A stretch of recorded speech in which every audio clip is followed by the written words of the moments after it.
O velho rei Albino pensou, olhando as nuvens passarem vagarosamente sobre eles.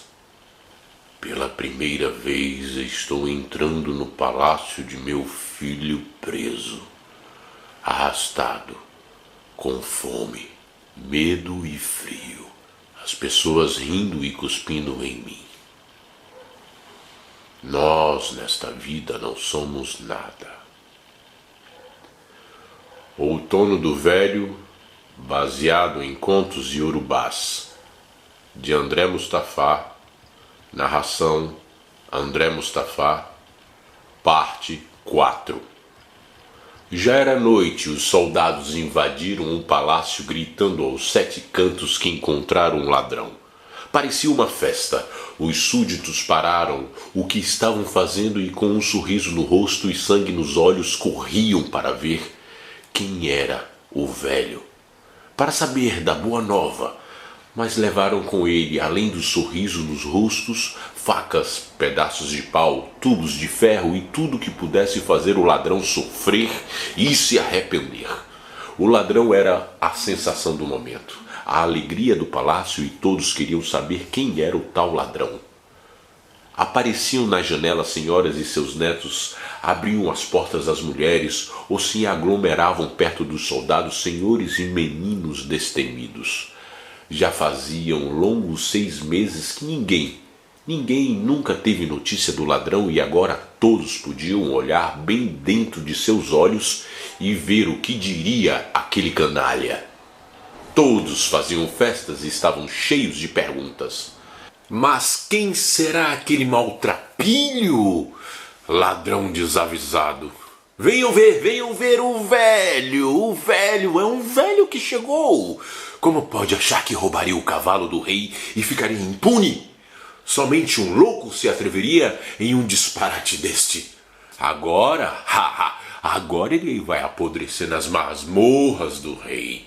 É certo o fazer? Mais que certo, é justo. Este velho deveria ser enforcado e não ter o privilégio de viver, mesmo que seja em nossas masmorras. Comer de nossa comida? Esta é uma excelente ideia. Afinal de contas, quem poderia aqui dormir todas as noites sabendo que tem um ser desta espécie desprezível vivendo entre nós? Todos faziam aquela balbúrdia, enfurecidos para arremessarem o ladrão contra a murada sul do palácio, onde ficava a fossa. Lá dariam uma lição no sujeito. Este velho imundo merece a prisão. Merece morrer e ser jogado na fossa. Vamos, soldados, vamos, deixe ele conosco agora. Deixem. Vamos, podem deixar ele conosco. Uma salva para os nossos heróis. Os soldados, nossos heróis, nossa guarda real é sempre efetiva. Todos avançavam com paus, pedras, ferros pontudos, pedaços de vidro, cadeiras e facas. Até mesmo os soldados ficaram espantados com a atitude dos súditos. Era uma revolta coletiva e um ódio desenfreado nunca antes vista. Crianças cuspiam o rosto do ladrão, suas mães xingavam palavrões impensáveis. E homens idosos lhe chutavam o rosto do velho como se ali estivesse um cão sem dono. A multidão avançava para cima dos guardas como se fossem abutres esfomeados. Mas logo se ouviram 1, 2, 3 tiros de escopeta e a multidão logo dispersou. O comandante da guarda disse em alto e bom tom: Nosso rei é o mais justo entre os justos. Deixemos que ele diga o que fazer com o ladrão. Ou alguém aqui é contra as ordens do nosso rei? Todos se calaram. Um silêncio pairava no ar. Só se ouvia o flamejar das bandeiras vermelhas que bailavam o final daquela dança macabra junto ao vento. Da sacada do quarto do rei aparecia a sua primeira mulher. Era conhecida por todos como a Amazona Guerreira das Terras do Leste. Pouco falava e tinha a fama no palácio de tomar atitudes impensadas e não temer a morte. Meus queridos súditos, queria eu neste exato momento festejar com vocês e trazer para o meu quarto a cabeça deste embuste, mas minha curiosidade é saber o motivo pelo qual ele roubou o cavalo branco de nosso rei, que foi um presente de seu pai, o rei Albino. Todos se ajoelharam no chão e fizeram uma reverência respeitosa à fama do rei Albino por ali. Continuava a rainha da sacada. Meus queridos súditos, tenhamos um pouco de paciência e deixemos o ladrão falar, que ele possa defender o pouco de vida que ainda lhe resta. Silêncio, silêncio, silêncio. O capitão da guarda então quebrou o silêncio e disse: Majestade, me permita. À vontade, capitão. Minha rainha, o ladrão não sabe falar. Leve-o para as masmorras e deixe que as paredes gélidas o façam falar. Não quero mais esta gritaria por aqui. Quando o rei estiver melhor, tome ele as devidas providências. Isso não é uma sugestão, é uma ordem de sua rainha. Ouviram bem? Ouviram bem todos?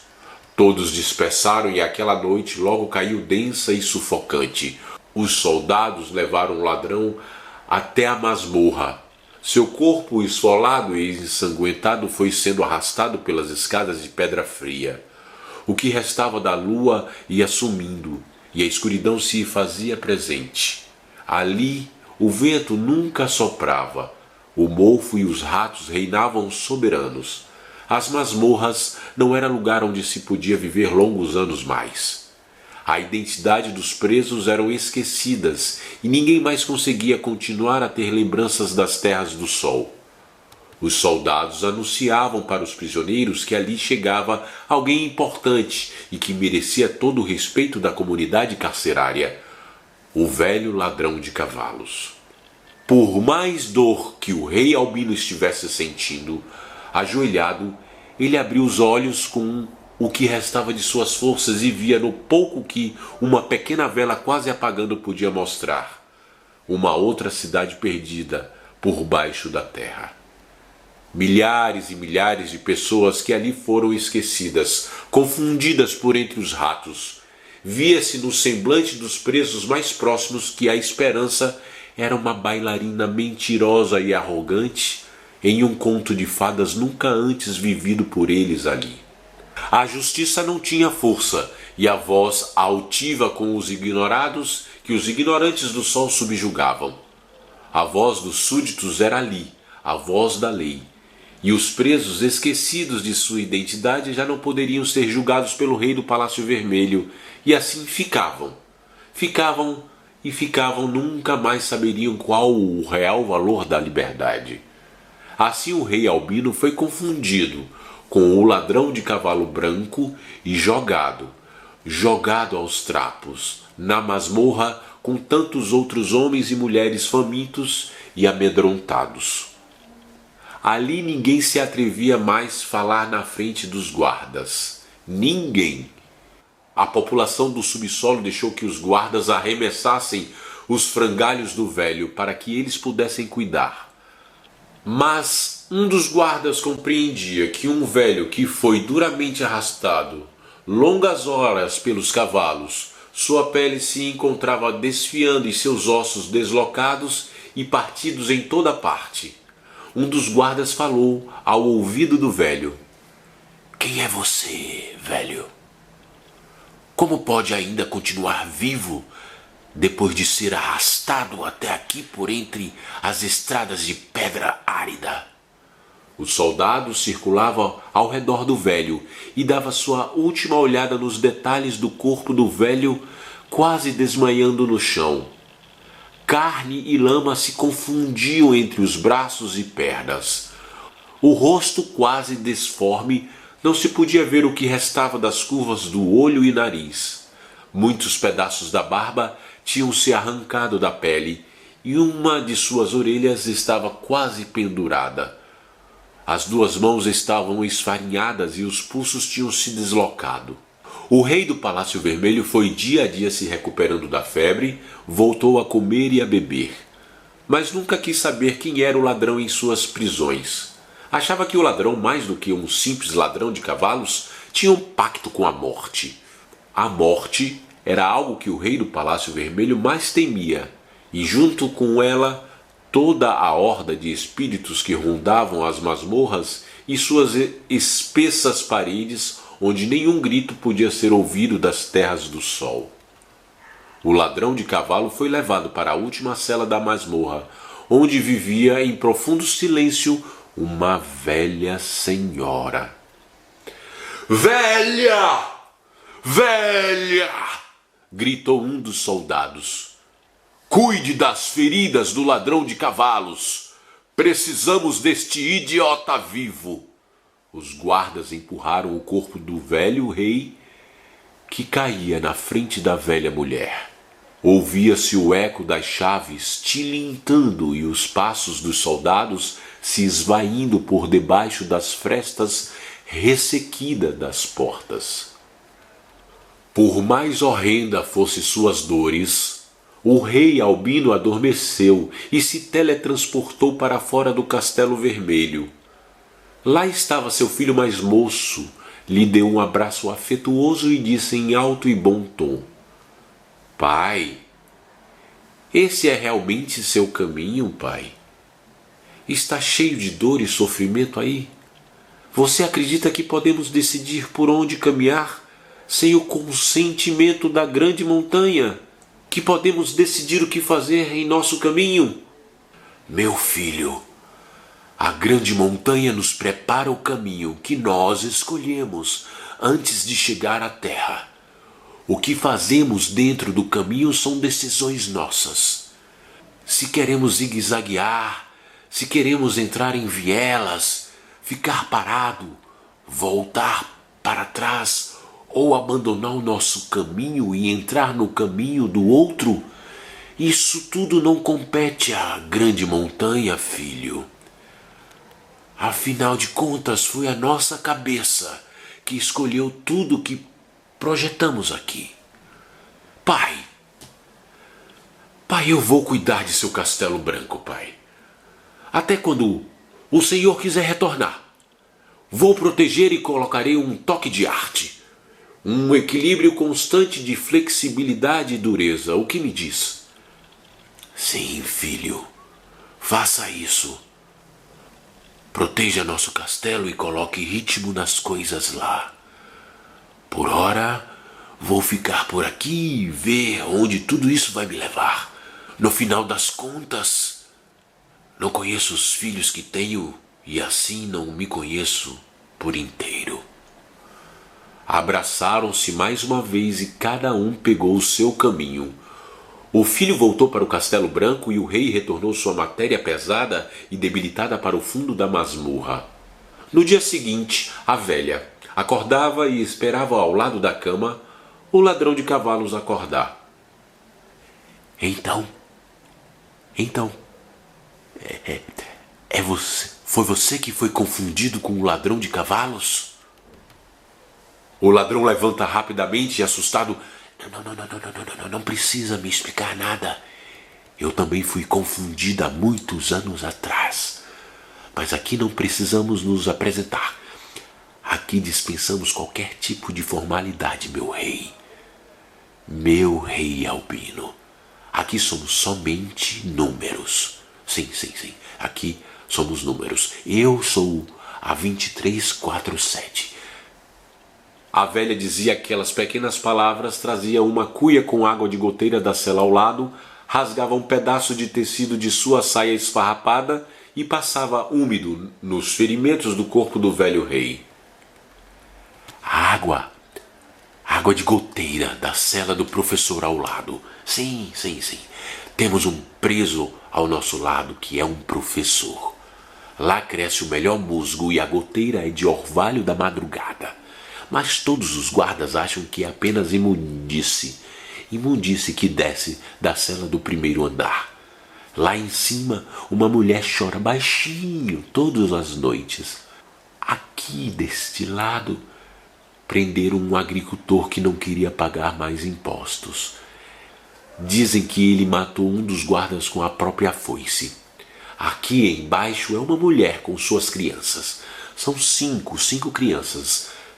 Dizem que ela era uma médica e cuidava de idosos. Mas fecharam o asilo. Velhos não costumam produzir muito, sabe? É o que dizem. Por isso temos aqui nesta cela 2 motivos para deixar tudo muito limpo. Crianças embaixo de nós e uma médica abandonada que cuidou durante muito tempo de gente como a gente. Agora o rei Albino ia se esquecendo de quem foi e vagarosamente a masmorra e toda a comunidade carcerária ia construindo uma nova identidade para ele.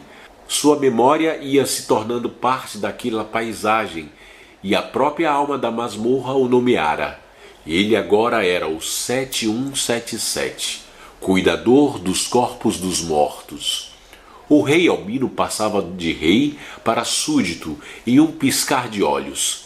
Ele entendia que a vida e as relações eram muito frágeis e podia mudar da água para o vinho em um piscar de olhos.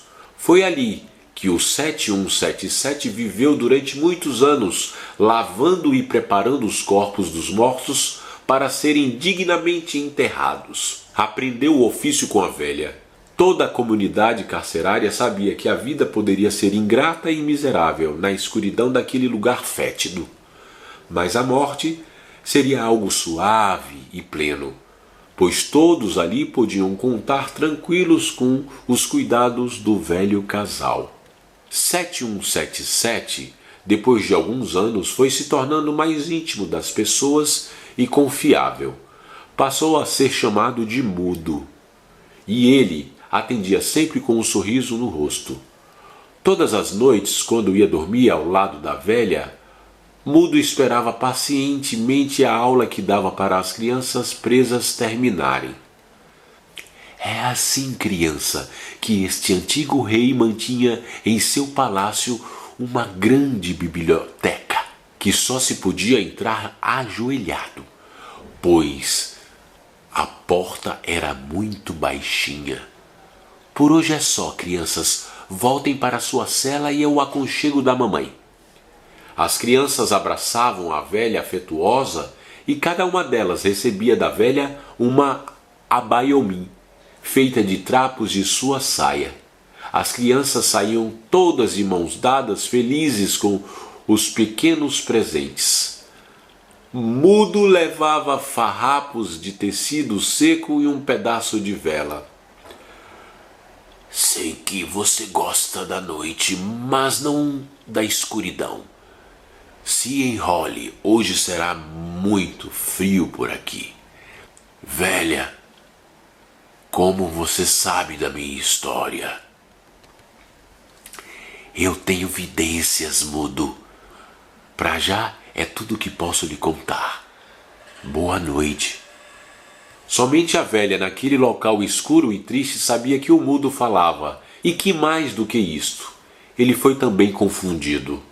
Aliás, quando as terras do sol não conseguem explicar, incomodavam ou tiravam os habitantes da zona de conforto, tudo aquilo que ninguém entendia muito era mandado sem muitas respostas para as masmorras, para ser silenciado, esquecido e um dia ser enterrado. Os velhos dormiam no fundo do corredor leste, no subsolo 2 das masmorras orientais. Quando menos se esperava, já era dia na Terra do Sol, mas Mudo precisava alimentar os presos com 3 colheradas e meias de sopa rala pela manhã e à noite.